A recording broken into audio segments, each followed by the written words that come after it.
Hello and welcome back to Week in Movie Bros, where we're going to be talking about 5 different movies today. We're going to be talking about the 1917, The Little Women, The Gentleman, Rhythm Section, and Underwater.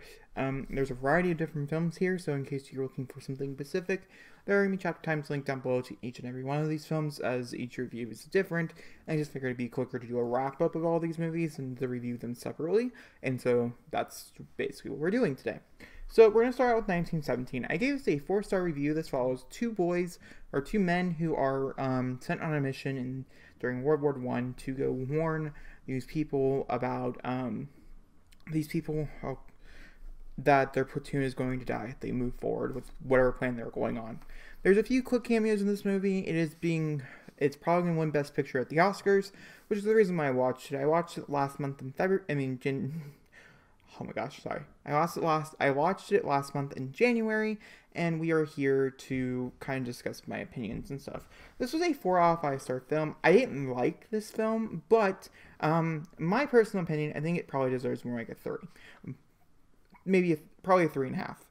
Because I didn't really like the structure of the film, and I had lots of problems with that in particular.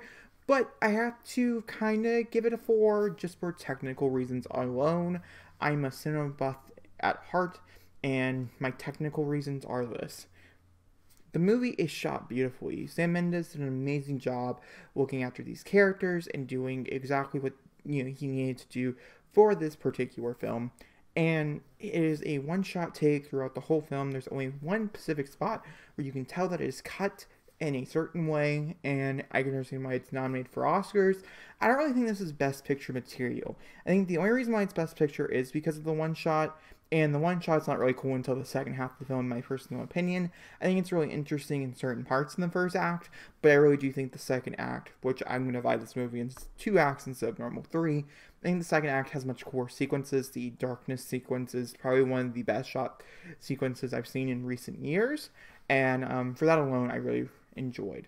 The characters I did not really personally like. I thought they fell flat. In my personal opinion, they are likable. I cared for them enough that I rooted for them throughout the film, but nothing to really keep in mind about. And then also, I liked the cameos. I thought some of the cameos were really strong. I thought some of the cameos were really bad. They're not really publicized, so I'm not going to spoil them here for you, as this is a non-spoiler review. And then also, I felt like that this was much more of like a video game and not so much of a movie. And I really do think first person plays a factor into this, because there are certain moments that you'll know when you see it that are set up like action sequences where you can totally tell this is a moment where, in Call of Duty, you're in first person, you're trying to do this thing or whatever. And then there's moments where it feels like a cutscene where this is happening for a specific reason because it's going to move the story along. And so I did have problems with the story element. I do know it's based on true stories, and it's a very haunting tale. It is a modern day horror film, in my personal opinion. And so that's my opinion about 1417. I would love to know your guys' though in the comments down below, though. But yeah. Our next movie we're talking about is Little Women. I gave this 5 out of 5 stars. I saw this in the same day. Actually, the first 3 films we're going to talk about I saw on the same day. I'm back in January. And I gave this is one of my favorite movies. Little Women follows the March family as they embark on mundane tasks such as getting married and chasing their dreams and things, but it's set in a time where women could not face those dreams. Like, Amy wants to be a painter, Jo wants to make her own money by writing, Meg wants to get married and do it the mundane way, and certain things like that. Amy wants to be a pianist. And yeah, they have struggles with war and their dad going back into war. But the acting here was sublime. The storytelling was perfect. The shots, the cinematography, the directing, everything was top notch. For instance, I did watch Lady Bird. I watched it when it came out, and I thought Greta Gerwig's directing there was very strong. But it's such an improvement from that film to this film that it's almost insane, to be honest with you. Saoirse Rowan's acting is always the best, but I really do think Florence Pugh here is a standout cast member. I'm not entirely sure if that's because she's my favorite actress and she's the character that I really wanted to see most on screen. I'm not entirely sure about that at all. It could be a biased remark here. I think they all do an amazing job. Laura Dern, Florence Pugh, Saoirse Rowan, Emma Watson, the girl Beth from Sharp Objects. I can't think of her name. She's not extremely popular, but I think she deserves to be popular. I think she's a very... I don't really know her characters that good, but she plays a huge factor into the story and things, which I really liked.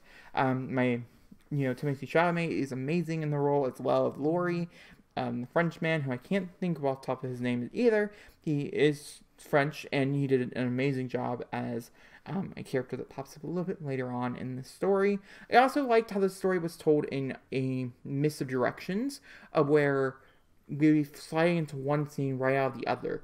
Like, you had to pay close attention to make sure you understood the timeline very well. The book itself was very boring to me. I didn't finish it. I actually DNF'd about halfway through because nothing was happening. But the movie elevates the material by being able to jump around and pick their places, and so I think it broadens the horizon tremendously. And so yes, I highly, highly recommend Little Women. Even if you don't think you're going to enjoy the movie, I still think it's worth the watch, especially if you're a cinephile. There's so much here you could learn, and so much here that it's just, the craftsmanship of this film is just so perfect. And honestly, I cannot wait to rewatch it. And I don't think I'm going to watch it again until like mid-year, but I cannot wait to rewatch it, and I can totally understand why it's getting nominated for all the awards. Florence Pugh deserves that Oscar. Not that she's going to win the Oscar, but I do think her being nominated well for all these big awards is just amazing, since she's a new actress, a relatively new actress. I know she's been on the scene for a while, but she only started in 2014. So yeah, that's my review of Little Women. Next I'm going to talk about is The Gentleman. I just saw this yesterday. The Gentleman follows, it's a mobster movie written and directed by Guy Ritchie. It has Matthew McConaughey, Charlie Hunnam, a lot of people who I know, who I can't think off the top of my head, like Colin Farrell. And it was kind of brought to my attention to be like an action comedy, and it is not. This movie is slow, I would say. It's also really, really hard to get into. So maybe I do recommend getting into this in theaters, just because it is hard to get into. Once you get into the groove, which takes like 20 or 30 minutes into the film, which I know most people probably wouldn't give at home, you really start to enjoy yourself. And the acting here was very, very well done. I do want to mention that if you don't like the C word or anything like that, it is a British film, and they're used quite often. I gave this, I want to say, a 4 out of 5 stars. It's 4 out of 5 stars. I really did like it. I thought it was really enjoyable, and personally, I went and saw it because my dad really wanted to see it, and we wanted to see a movie last night, and so that's what we went and saw. And how do I explain it? It is a story within a story documenting the time of Mickey, who is a weed dealer, and a whole bunch of shit goes wrong throughout the movie, as one does, and it's somewhat funny, also somewhat disturbing. There's a few scenes that are haunting, but beautiful at the same time, which is great. The acting here was amazing. The girl from Downton Abbey was in a peculiar role, and I really, really did like it. Matthew McConaughey's devotion towards his wife was also very refreshing in a gangster film. Matthew McConaughey also did a pretty well job. I think Charlie Hunnam was my favorite out of the whole cast. Him or Fletcher, I don't know who exactly plays Fletcher, so I couldn't tell you that, but I do recommend, Fletcher did an amazing job. The gay representation here, I'm going to mention it just briefly, I thought was okay. There's a few, Fletcher in particular has a few moments where I kind of cringed and I kind of rolled my eyes at. And I don't really know how much I like the overtly gay characters too much anymore in cinema. And they do have one particular they have two. I think they're both overtly gay. And so it does kind of offend me in a way, but also nothing to like take offense to, if that makes any sense. But either way, it's 4 out of 5 stars, and I do recommend, and I do think it's perfect for if you want to see it or stream it or something like that. I don't think this is a major go see in theaters one. There isn't many shots or anything like that I think deserves the big screen. So yeah, nothing spectacular, but I do recommend though. Then we have the rhythm section. The rhythm section stars Blake Lively, as she is a woman who loses her whole family to a plane crash, then ends up being a terrorist, and she gets brought in to do some hits. I just saw this like an hour ago. We got out of the theater, I think. Maybe a little over an hour, and I did like it. It's very slow, so if you are going into this film, or, I want to give it a somewhat positive review. I gave it 4 out of 5 stars, and then also I did like it on Letterboxd. My Letterboxd is linked down below in case you're curious of all the movies I do see, and all the movies I maybe don't feel like reviewing or something like that, so it's going to be linked down below. But with The Gentleman, with the rhythm section in particular, it is slow, and I think that's a problem. The pacing here is the biggest issue. The acting is great. Jude Law does an amazing job. Blake Lively is spectacular, especially because never once, there's a few scenes in the beginning before all the events happen that I was like, okay, I can kind of see Blake Lively. because her hair is longer and it was much more traditional Blake Lively look. But unlike with The Shallows or even A Simple Favor, her characters are so much different from her personality. But with this one, she even looked different from her personality. She really transformed into Stephanie Perkins, which was really, really cool to see on screen. There's a few different shots here, and I know this film is not getting praised basically at all, but I do think the directing here is very strong. There is a few one-take scenes which I think are notable, and I'm going to talk about them briefly here. There's a one-take fight sequence which has been talked about kind of bit in the promotional campaign, just because of the fact that Blake Lively ended up hurting her hand in it, and she ended up breaking her hand. But it was really cool. It was intense, and it was nice and refreshing to see both these actors go hand in hand at each other, a male and a female. And then also, there's a car sequence, which is all shot from the inside, and I like part of this. I didn't like the whole sequence. I'm much more of a person, 1917 is a great example. I like a variety of camera switches. I don't mind a one shot, for instance, that one fight sequence I really did like, and I liked how it stayed with the characters. But this particular sequence, it actually made me a little dizzy, made me a little nauseous, which I think was part of the point of the sequence, though. It wanted to put you in the eyes. This whole movie is about putting you the eyes in Stephanie Perkins so you can see what she sees, you guys can experience what she experiences. And I think that's part of the reason why it's super slow, is it's such a character movie. The plot is there. It's in the background, though. There's a lot of moments in the movie that were in the background. I do want to mention these are kind of spoilers, so just go ahead and fast forward to when the picture disappears. I gave this movie 4 out of 5 stars. I do recommend. I don't really particularly recommend in theaters, but also I want to go say recommend in theaters because it did so horribly, and it really does not deserve to do as bad as it's doing, as I didn't think it was that bad a film. But some slight spoilers. One pretty big spoiler I do want to mention, so go ahead and fast forward if you don't care, continue watching. If you do care, go ahead and fast forward to my outro and things like that. As this is the last movie, I'll do a wrap up of all the movies as well. But I personally thought the prostitute angle and the drug addict angle is a little bit overdone for female characters, in my personal opinion. In spy thriller female characters, I just didn't really like the angle of this personally. And I'd love to know you guys' opinions in the comments down below if you saw the movie, how you felt about it. And also the sleeping with the enemy angle. I'm not really sure if she knew he was the enemy by the time she slept with him. They did have amazing chemistry. I'm not going to tell you who it is. But you should probably be able to figure out by the time it actually happens in the film. But I knew as soon as they did have sex that he was going to be the bad guy, and then he was going to be the guy that either we're going to be left open for a sequel and like she never got, or it's going to clear out. Which I really did like the ending of this movie, as it did leave it open for a sequel, but it was very empty as well. It's very full story. You don't need a sequel. This can be a standalone. Nobody needs to come back for a second one. No one's gonna be invited back for a second one for sure. As I said, very poorly, unless it does amazingly in the ancillary market, and I'm not really sure if it's going to, as the reception on both angles are not extremely strong.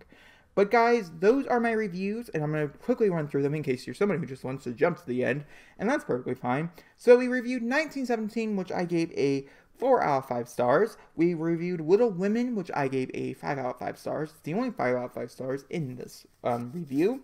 Underwater, which is a 4 out of 5 stars. Objectively, both 1917 and Underwater are probably more of a 3.5, but I gave them 4, so, do what you will. The Gentleman, which is a 4 out of 5 stars. And then also the Rodent Section, which is probably a 3.5 to a 4 out of 5. I just saw it. I'm going to sit on it for a few days, but in this initial review, it's a 4 out of 5 stars. The next movie we're going to talk about is Underwater. Underwater is a creature feature horror film that I really think is much more like an action thriller, if I'm being completely honest with you. There is horror elements to this movie. It follows Kristen Stewart as she and a group of teammates who are in the bottom of the ocean drilling into a crest that we've never drilled into before, and we awake these creatures that came out of hibernation. Basically is the premise. From minute 1 to minute 95, I want to say this, how long the movie is, it's non-stop action. And honestly, it's pretty freaking well done action. The budget here is off the top. The VFX work is amazing. The acting, I wouldn't say is the best. Kristen Stewart does a very good job for the first 30 minutes or so, and I feel like she falls really flat. And that's being quite nice, I like to say, because Kristen Stewart is a very good actress. I can point you to 4 or 5 different films where I think she is one of the best parts of that whole entire movie, and she deserves all the awards and stuff that she got for those movies because it's amazing. She really made a name for herself in the indie circuit. I mean, not a lot of people watch Charlie's Angels, not a lot of people like Charlie's Angels, but I think that's a great example of how well Kristen Stewart can act as Charlie's Angels. But I really think the acting was needed here. Now, the girl from Iron Fist, so I don't know her name, but she did a really good job in this role as well. The funny guy who tanked his career, he also, Sally, was enjoyable, even though I know there's a lot of problems and he's done a lot of bad things, and so, you know, don't really like him. But I think the death scenes were particularly really cool. There's one, and it's kind of a spoiler, but it's okay, where, because they're underwater, when they submerge, their whole body explodes, and it's just the coolest thing to experience, and I highly recommend to go for that reason. It is very dark. There's a few action sequences where you don't really know what's going on, but you're still enjoying yourself, which is really cool. The ending is unexpected, but it's also very satisfying and very, true to form and true to character. And also, it takes a risk, which I really, really did enjoy. There's one other movie that I think falls back from that and doesn't take as big a risk, and I think it hurts the film. But yeah, so I think 1917, the risk was the camera work, but it didn't really fall. Either way, not the important part. Underwater here is, like I said, it takes a risk with the ending, and the effects were amazing. I don't recommend you go run out to the theater if your theater still has it. I think it's a perfect streaming movie, and it'll be really great for a plane ride or anything like that. Almost every single movie I'm going to talk about today is, perfect for a plane ride. So, yeah, watch them on planes. That's my review of, I don't know if I told you, I guess it's 4 out of 5 stars. I thought I really, really liked it. It was so much better than I thought it was going to be, which is why I got 4 out of 5 stars. And so, yeah, don't judge my opinion. But guys, if you enjoyed this video, hold on, before we do, I do want to mention, I want to spotlight one video since it took me forever to make. I highly recommend you go check out my Marriage Story reaction. There'll be another one coming up very soon, so don't you worry if you missed it, but it took me literal years, so please check it out. And then also, if you want to go ahead and note that we're back with our podcast. Season 2, Episode 1 is actually already up on this particular channel, but you guys can also find us over into the audible sections of the internet, such as Spotify, iTunes, any place you can stream literally a podcast on, you can find us there. And it's just Week of Movie Bros, and we're starting Season 2, and I'm very, very excited to be in Season 2. My brother's very excited about Season 2, and so yeah, just want to very quickly mention it before we, move forward. But yeah, without further ado, thank you for watching, and I'll see you all next time for another PeopleFlyAway video, and have a good evening wherever you're at, or morning, whatever. Alright, bye.